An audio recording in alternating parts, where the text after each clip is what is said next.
chapter 18. But it wouldn't be the last time, not by a long shot. Every day since then, and every day until God calls me home, I'll tell Michelle I love you. I mean it. I meant it with all my heart and soul on February 12th, 2018, and I'll mean it 1,000 years from now. I'll never stop loving my wife. Never. She had a biopsy taken on February 14th, 2018, Valentine's Day. And that evening I ran her a hot bath and had bubbles and candles and a playlist of her favorite songs.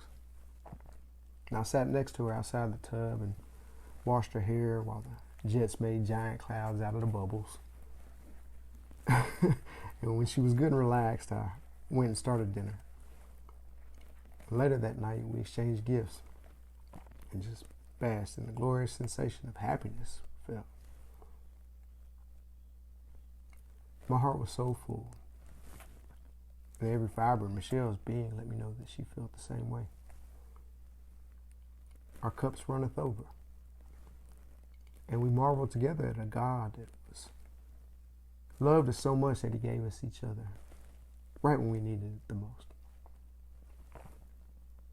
And that was a Wednesday. And 2 days later, on Friday, February 16th, 2018, I came home from work and opened the door and called out my usual playful greeting. Baby, I'm home. I'm home, baby, I'm home. But this time there was no smiling Michelle to greet me. So with growing concern, I set my work bag down and immediately began to look for her. And I found her a moment later in the bedroom, sitting on the floor with her back against the bed, her head in her hands, just crying so deeply that she barely made a sound, could barely breathe. And through the sobs, I finally got the gist of the story. The doctor's office had just called minutes before with the biopsy results, and it was cancer. I'll never forget the look of sheer terror in her eyes as she told me. And my desire, my need to protect her was just powerful, urgent, and overwhelming.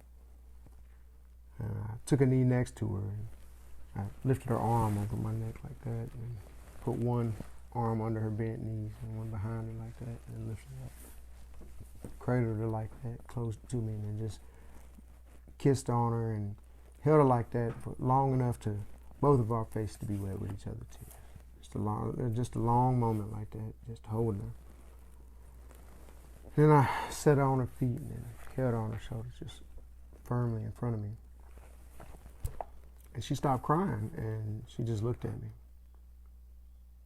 And the way she looked at me, it was like the first time she had ever really truly seen me. I mean, all of me, you know, she could just see every bit of me right there. I looked into her eyes, into her very soul, and I said, you will never have to do this alone, and I will be with you every single step of the way. And then she fell into my arms sobbing, and I held her and cried with her.